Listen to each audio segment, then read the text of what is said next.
Good afternoon, and thanks for joining us. I'm Libby Dowsett. Police arrested a former cheer coach in St. Helens following a 3-week-long investigation charging him with multiple counts of sexual abuse of minors. 27-year-old Anthony Trenkler worked at Vault Elite Cheer for 15 years as a coach, teaching kids between the ages of 3 and 17. He was the only male coach on staff and had already been fired before his arrest last Friday. He's accused of sexually abusing 3 girls, all under the age of 14.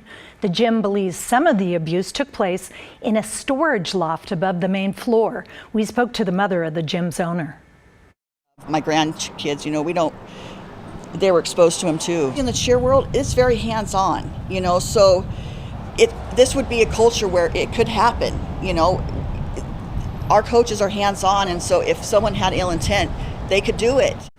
The gym says they do background checks as part of their hiring process and plan to put up more cameras around the gym. St. Helens police believe there may be more victims, and they're asking anyone with information to give them a call.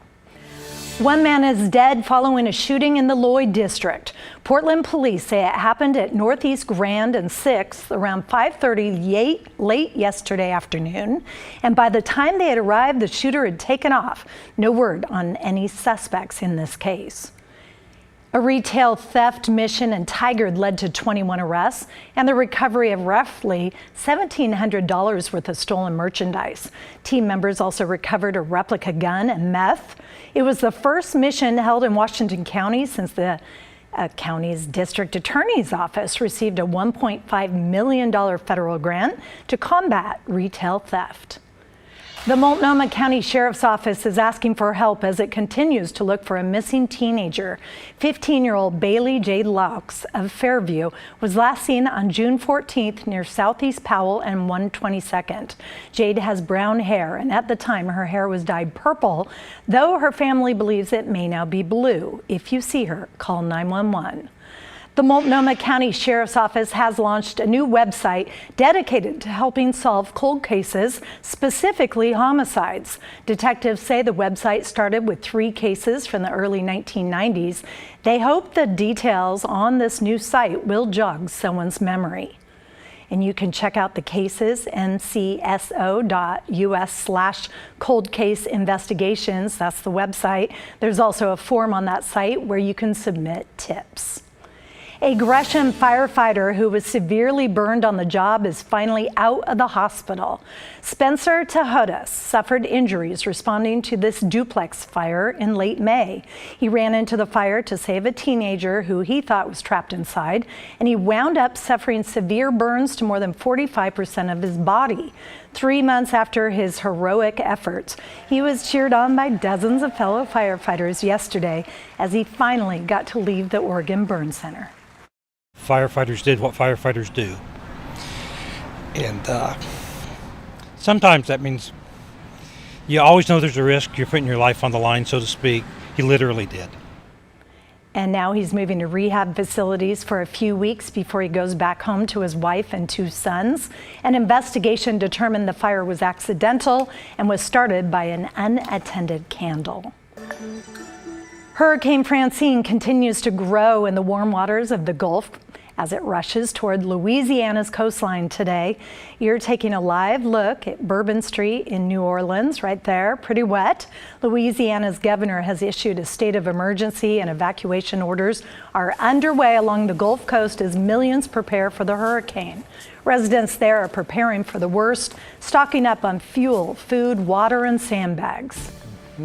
As for our weather, any rain out there yet? Well, yeah, no, we've got scattered showers out there. Portland here locally has been kind of in the middle of not a lot going on, but there have been lightning strikes. I'll show you our local radar in just a moment.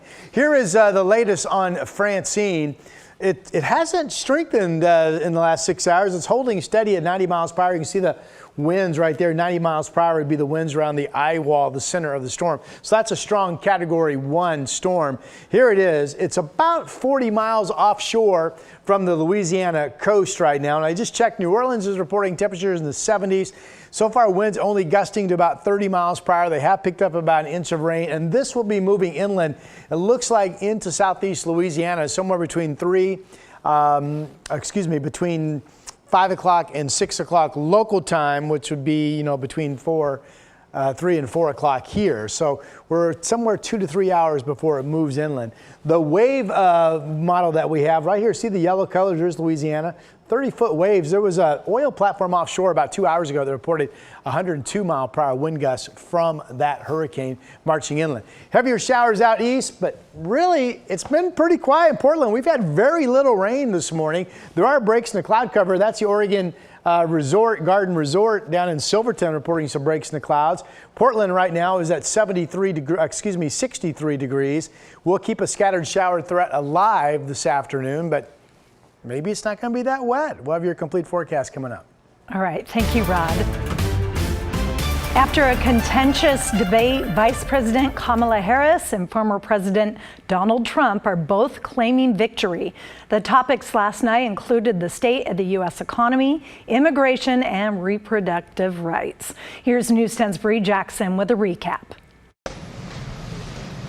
Vice President Kamala Harris and former President Donald Trump shaking hands before facing off on the debate stage, sparring over a top issue for many voters, the economy. This has been a disaster for people, for the middle class, but for every class. Donald Trump actually has no plan for you because he is more interested in defending himself than he is in looking out for you. On abortion, For 52 years, this issue has torn our country apart, and they've wanted it back in the states. And I did something that nobody thought was possible. The government, and Donald Trump certainly, should not be telling a woman what to do with her body. throughout the debate, Trump pivoted to the topic of immigration, blasting Harris for challenges at the southern border. They've destroyed the fabric of our country. Millions of people let in. After hearing Trump defend the insurrectionists who stormed the U.S. Capitol on January 6, the former prosecutor painted the former president as a threat while urging Americans to reject his presidential bid. End the chaos and to end the approach that is about attacking the foundations of our democracy because you don't like the outcome. Trump repeating false claims about election fraud as both candidates make their case to voters on the debate stage. Afterwards, Trump making a rare spin room appearance to tout his performance, while Vice President Harris picked up an endorsement and praise from megastar Taylor Swift. In Washington, Bree Jackson, NBC News. The vice president and former president weren't the only ones debating last night. The two men running for Washington governor also squared off. Their debate in Seattle covered a range of topics from public safety and gun control to transportation. Our sister station in Seattle has more. No punches were pulled in the state's first gubernatorial debate. Bob Ferguson, the current state attorney general, leads in the polls. Tried his best to connect his Republican opponent to former President Donald Trump. Dave, I'm sorry. I'm going to take no lectures from you about public safety when you are voting for and supporting a convicted felon for president, who, by the way, is also a convicted sexual abuser. I hate to disappoint you, Bob, but I am not supporting Mr. Trump. I'm making that announcement tonight. I'm also not supporting Mrs. Harris.